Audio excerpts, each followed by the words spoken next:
Assalamu alaikum and welcome back to Instant Learner. Robotic welding automates the welding process to increase accuracy, enhance safety and reduce the time required to complete the project.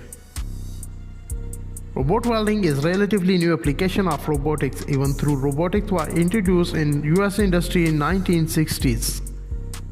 The use of robotic in welding didn't take off until 1980s.